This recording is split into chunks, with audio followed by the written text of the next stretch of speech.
some false prophets may tell you that your potential is to become rich here on earth. But brothers and sisters, I'm here to tell you today that your potential is to be what your Father is. Your potential is to be God.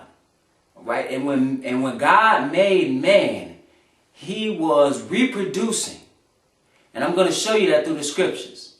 Many of us think that when it's all said and done, when our lives are over, that we will go off to heaven and be with the Father, and that we'll earn our wings. That's the popular, one of the popular doctrines that is taught. But brothers and sisters, first of all, the Lord said, pray, our Father which art in heaven, hallowed be thy name, thy kingdom come. Thy will be done in heaven as it is in earth. So first of all, nobody's going to heaven. He told us, where I go, ye cannot come. He told us that nobody's going to heaven and that he's going to establish a heavenly kingdom here on earth. But he also said something else. He said, ye are gods. And brothers and sisters, you need to realize your potential, because that is what he put us on this earth to become. To walk this life, to walk this path of life, and at the end become what our Father is. This is the life cycle. After death comes the resurrection, comes the body, that celestial body. But I want to start off in Genesis, the 1st chapter, because I want to see and show you where God made man.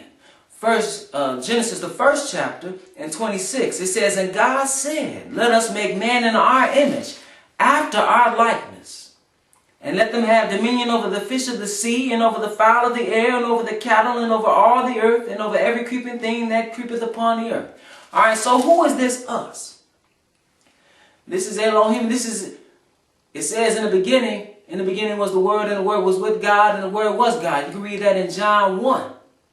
All right, so who is this? This is the Father and the Son. All right, and we know from other scriptures that Jesus created the worlds. He created everything. So the Father said, do it, and Jesus did it. All right, he created man in his image and in his likeness. Man is not in the image and likeness of angels, brothers and sisters. You're not going to heaven to earn some wings. Rather, when he first made man, he made him in the image and the likeness of God. Here you haven't read about any death. Okay, again, this is God's creation, and he is creating man. He is reproducing. This is the life cycle. Understand your potential. And it says, let them have dominion. Man was given dominion. And when man comes into his godship and is seen worthy, he will truly have dominion. We're going to find this out. Verse 27. It says, so God created man in his own image, and in the image of God created he him. Male and female created he them. So he created this man in a way in which he could reproduce. Okay? And this is how God is reproducing. God is not, spiritual beings don't lay with terrestrial beings. All right? So this is how he's producing. It's just like how we make models of things, or we try to make robots and different things imitating our Creator. He created us. And again, if we are seen fit, we will become what he is. He is God. We are his children. That's not just something that's said. That's a reality. That's what he's made. Children. Genesis 2:7. And the Lord God formed man of the dust of the ground and breathed into his nostrils the breath of life, and man became a living soul. So this omnipotent, omniscient, omnipresent God grabbed dust of the ground and formed a man, breathed into his nostrils the breath of life. The heart began to beat. He began to breathe oxygen through the lungs. His mind was activated. You have a living creature. Let's skip down to verse 15. It says, and the Lord God took the man and put him into the Garden of Eden to dress it and to keep it. Prior to this, he had created everything that man would need on the earth. Beasts and vegetation. Everything. The sun and the moon for signs and for wonders. Everything that he would need. And it says, and the Lord God commanded the man, saying, of every tree of the garden thou mayest freely eat. But of the tree of the knowledge of good and evil, thou shalt not eat of it, for in the day that thou eatest thereof, thou shalt surely die. Now here comes death. All right? Here comes something, a commandment. The first, he gave him a commandment. All right? At first he said, be fruitful and multiply and replenish the earth. Then he said, don't eat of this tree of the knowledge of good and evil. Now, he said you can eat of any other tree. So you can eat the tree, the vegetation. You can eat that. But of this tree, of the knowledge of good and evil, and this tree represents Satan. All right? And what this fruit from this tree is the fruit of lies. He says, but of this tree of the knowledge of good and evil, thou shalt not eat of it, for in the day that thou eatest thereof, thou shalt surely die.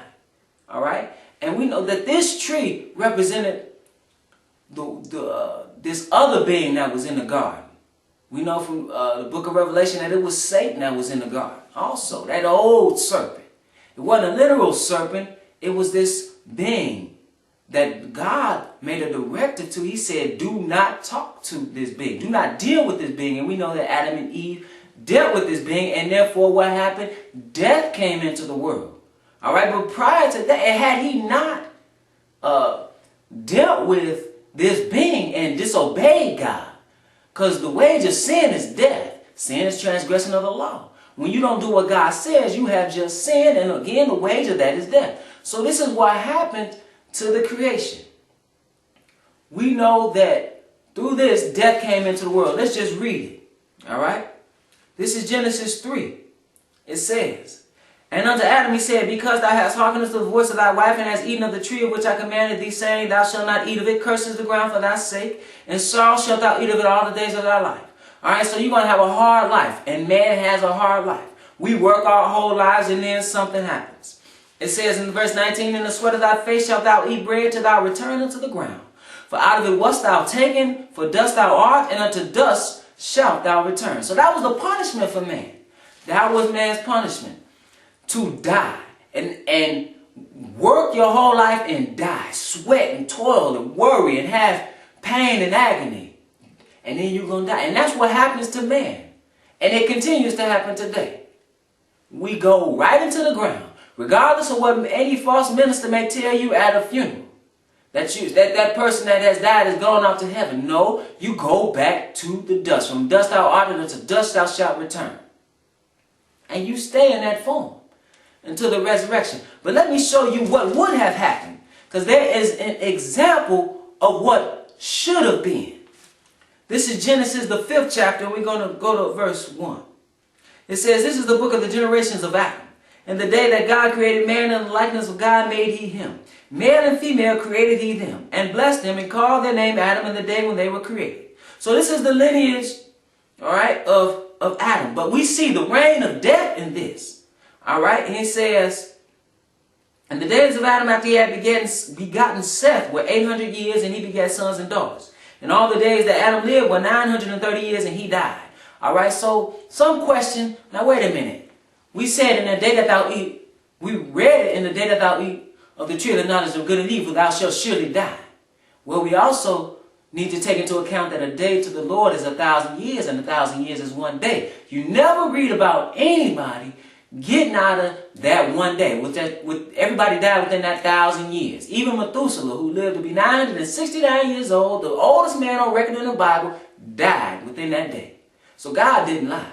The book is true.